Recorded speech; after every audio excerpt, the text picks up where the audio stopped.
고백하겠습니다.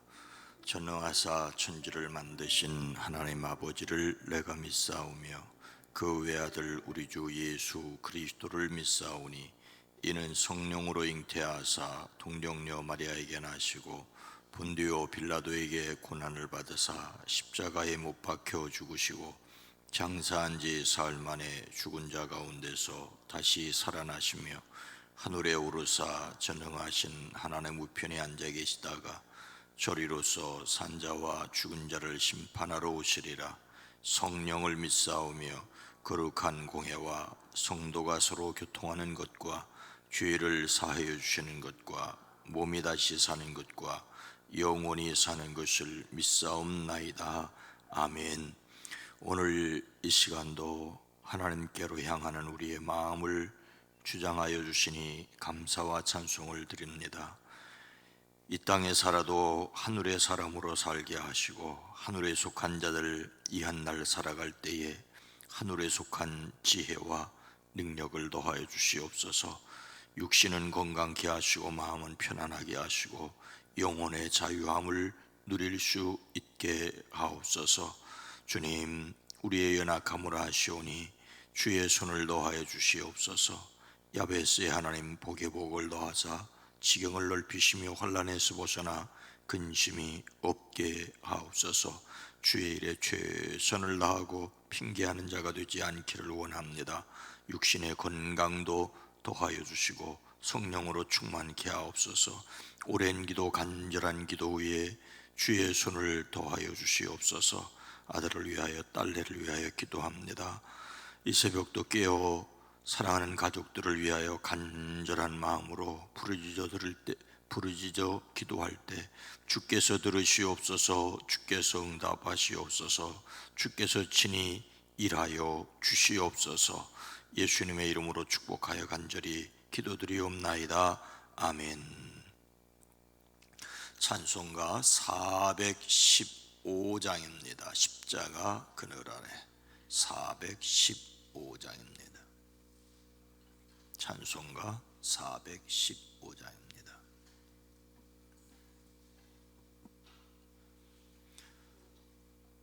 찬송가 415장입니다. 십자가 그늘 아래 나시기 원하네. 저 햇빛이 뜨겁고 또 짐이 무거워 광야 같은 세상에 늘 방황할 때에 주 십자가의 그늘에 내 쉴 곳 찾았네. 내 눈을 밝게 떠서 저 십자가 볼 때 날 위해 고난 당하신 주 예수 보인다. 그 형상 볼 때 내 맘에 큰 찔림 받아서 그 사랑 감당 못하여 눈물만 흘리네. 십자가 그늘에서 나 길이 살겠네. 나 사모하는 광채는 주 얼굴뿐이라. 이 세상 나를 버려도 나 두려움 없네. 내 한량 없는 영광은 십자가뿐이라. 다시 한번 부릅니다. 십자가 그늘 아래 나 쉬기 원하네. 저 햇빛이 뜨겁고 또 짐이 무거워 이 광야 같은 세상에 늘 방황할 때에 주 십자가의 그늘에 내 쉴 곳 찾았네. 내 눈을 밝히 떠서 저 십자가 볼 때 날 위해 고난 당하신 예수 보인다. 그 형상 볼 때 내 맘에 큰 찔림 받아서 그 사랑 감당 못하여 눈물만 흘리네. 십자가 그늘에서 나 그리 살겠네. 나 사모하는 광채는 주 얼굴뿐이라. 이 세상 나를 버려도 나 두려움 없네. 내 한량 없는 영광은 십자가뿐이라.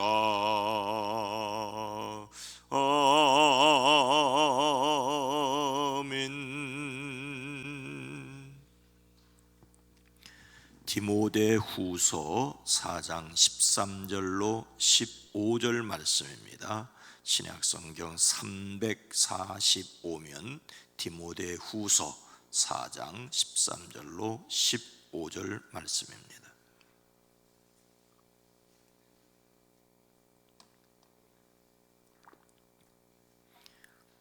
디모데후서 4장 13절로 15절 말씀을 함께 읽습니다. 내가 올 때에 내가 들어와 가보의 집에 둔 겉옷을 가지고 오고 또 책은 특별히 가죽 종이에 쓴 것을 가져오라. 구리 세공업자 알렉산더가 내게 해를 많이 입혔음에 주께서 그 행한 대로 그에게 갚으시리니 너도 그를 주의하라. 그가 우리 말을 심히 대적하였느니라. 아멘. 오늘도 예수 그리스도 안에서 승리하시기를 주의 이름으로 축복합니다. 옛날 어느 나라의 임금님이 신분을 감추고 민가에 나갔다가 한 목동의 집에 하룻밤을 묵게 되었다지요. 임금님의 눈에 비친 목동의 모습이 참 인상적이었습니다. 욕심이 없고 성실하고 평화로운 것이 평소 자신의 신하들에게서 찾아볼 수 없는 모습이었습니다.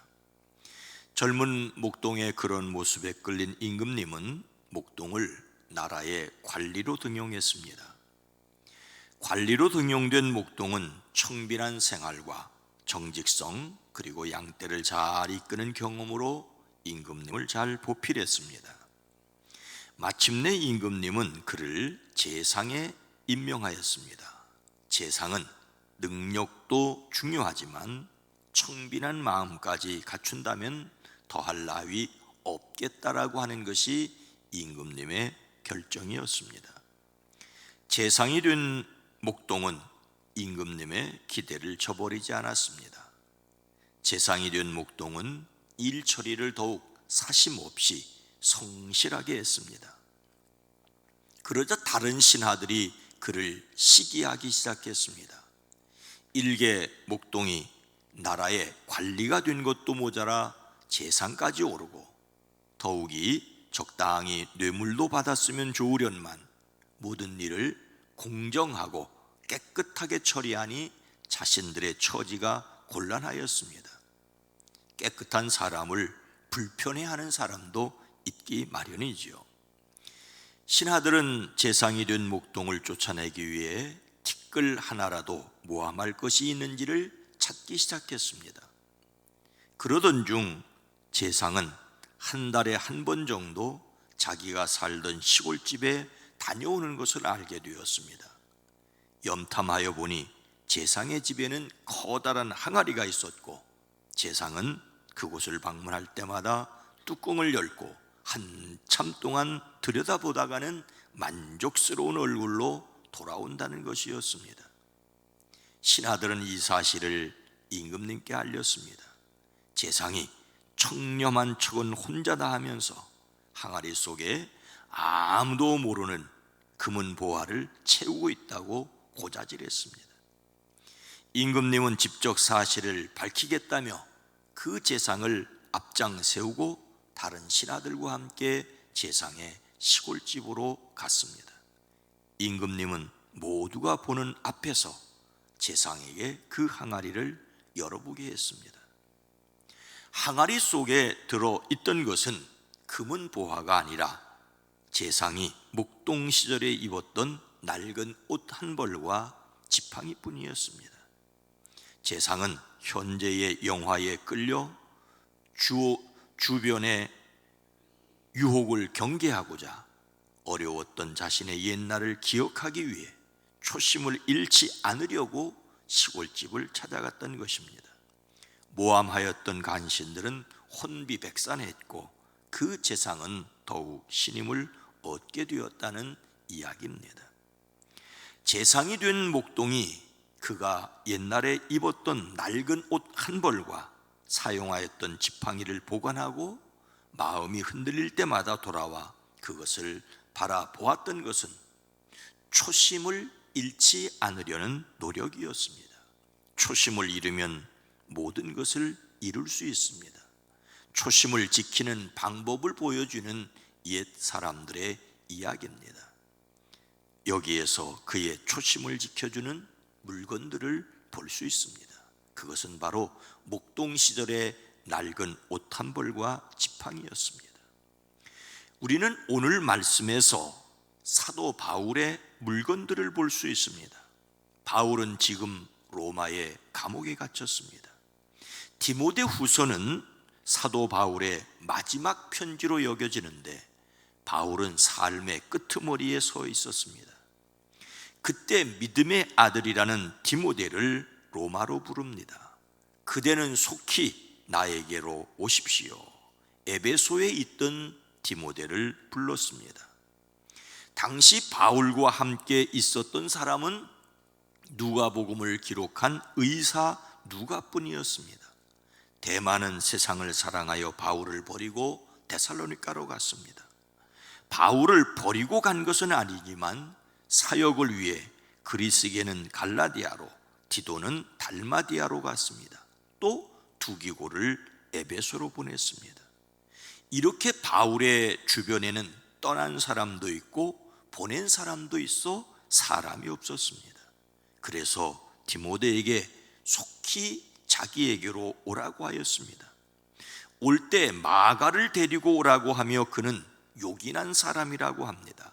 오래전 1차 전도 여행 때 마가가 중간에서 돌아간 일로 바나바와 다투고 헤어지게 되었었는데 그 마가를 데려오라고 합니다.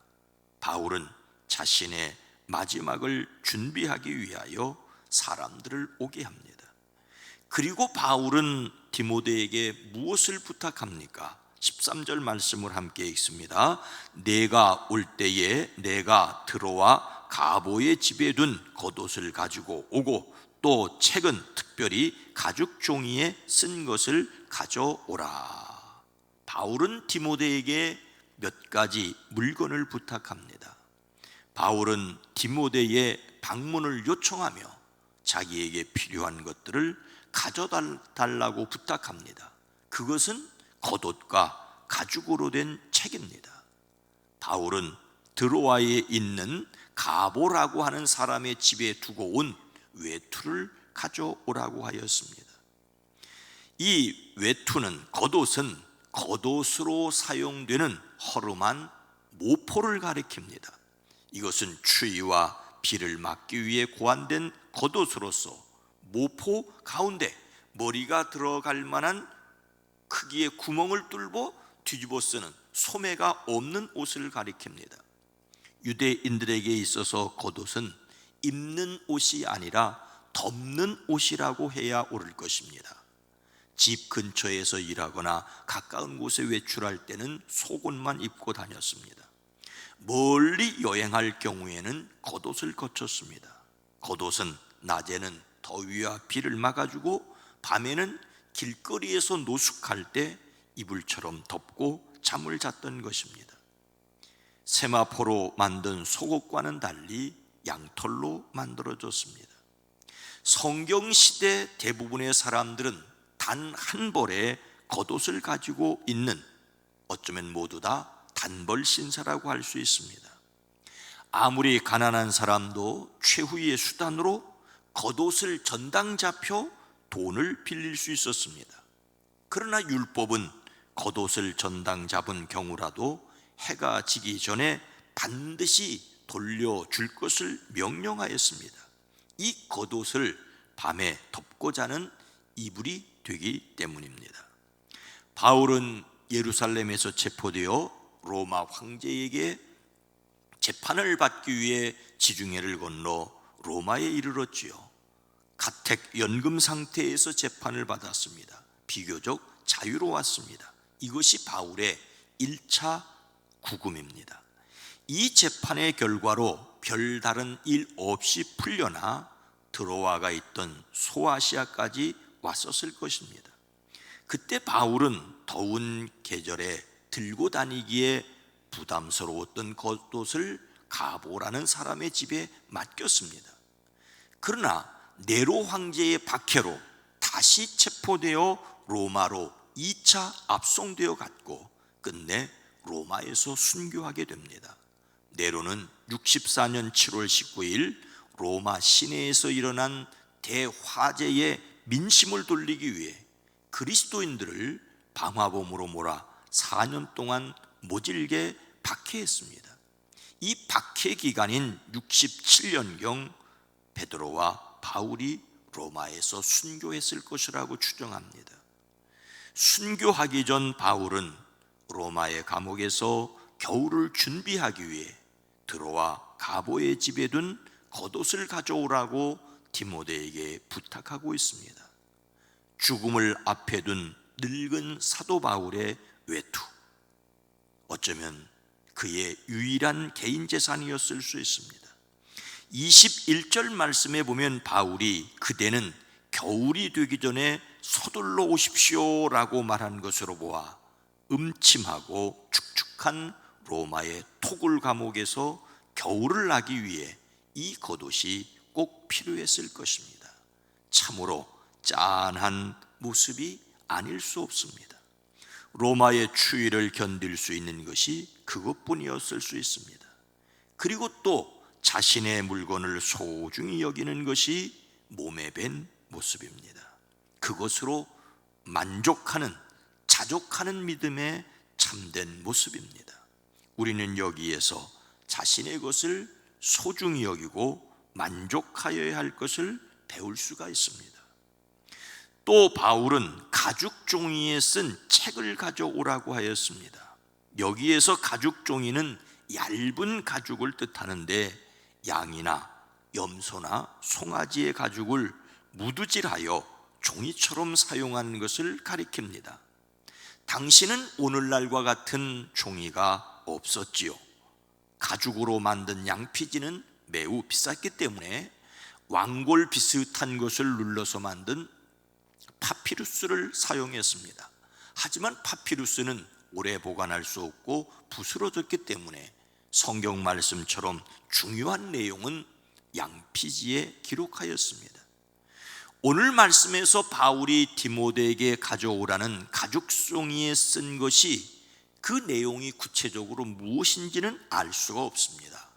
재판을 대비하기 위해 로마 시민권 증명서인지 아니면 헬라어 구약 성경인지 예수님의 말씀을 기록한 것인지 천국에 가서 바울에게 여쭤보아야 정확할 수 있습니다.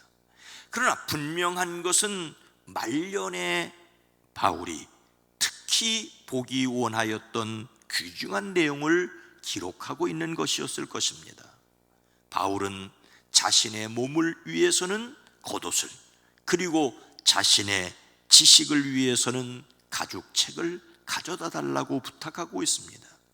그 내용을 알 수 없지만 바울의 삶에 관련된 중요한 경험이 묻어나는 물건이었을 것입니다. 사람의 물건에는 그 사람의 마음이 깃들어 있습니다. 사람의 손때가 묻은 물건에는 그 사람의 인생이 담겨 있습니다. 물론 오해하지 말아야 됩니다. 어떤 사람은 그 사람의 물건에는 그 사람의 혼이 묻어 있다고 하는데 그것은 기독교적으로 바른 신앙이 아닙니다. 다만 물건을 통하여 그 사람의 인생을 짐작하고 생각할 수 있다는 의미입니다. 또 작은 물건을 통하여 그 사람의 인생을 엿볼 수 있다는 정도입니다. 예수님을 담는 성품 4월의 주제성품은 만족입니다. 만족이라는 말에는 하나님의 능력으로 내 것을 잘 간수한다는 소주제도 있습니다. 애착이나 집착이 아니라 작은 것을 소중히 여기고 만족스러워하는 것도 작지만 확실한 행복일 수 있습니다. 여러분의 것을 소중히 잘 관리함으로 또한 그것이 여러분의 인생을 빛나게 하는 것들이 되어지기를 주님의 이름으로 축복합니다. 거룩하신 하나님, 자비로우신 주여, 우리 앉고 서며 나가고 들어감 가운데 우리가 많은 것을 가지고 있지만 정작 우리에게 꼭 필요한 것은 한두 가지, 몇 가지일 수밖에 없습니다. 소중하게 여겨야 될 것을 소중히 여길 수 있는 것, 그리고 우리로 하여금 주어진 것을 잘 사용할 수 있는 지혜도 더하여 주시옵소서. 노사도의 애잔한 모습을 보게 됩니다. 우리로 가진 것을 소중히 여기고 잘 관리할 수 있는 지혜도 더하여 주시옵소서. 오늘이라고 하는 하루를 하나님께서 주셨는데 이 한날을 잘 사용할 수 있는 저희들 되어지게 하시고, 크던 작던 만족스러워하던 불만족스러워하던 우리에게 주신 가정과 일터를 하나님의 뜻 안에서 감사히 여기고 소중히 돌아볼 수 있는 지혜도 더하여 주시옵소서. 우리로 하늘의 지혜를, 하나님의 성령의 이끌림을 받는 마음을 주셔서 우리와 함께 있는 사람들을 소중히 여기고 아낄 수 있는 사람들이 되어지게 하옵소서. 오늘 하루도 하나님, 이 나라 이 민족 이 백성을 지키시고 긍휼히 여겨주시옵소서. 수요 기도회로 모일 때 하나님 또한 복되게 하옵소서. 예수님의 이름으로 간절히 기도드리옵나이다. 아멘. 주여, 우리에게 지혜를 주셔서 우리에게 주어진 시간, 우리에게 주어진 작은 것이라도 소중히 여기고 잘 관리할 수 있게 하옵소서. 기도합니다. 주여,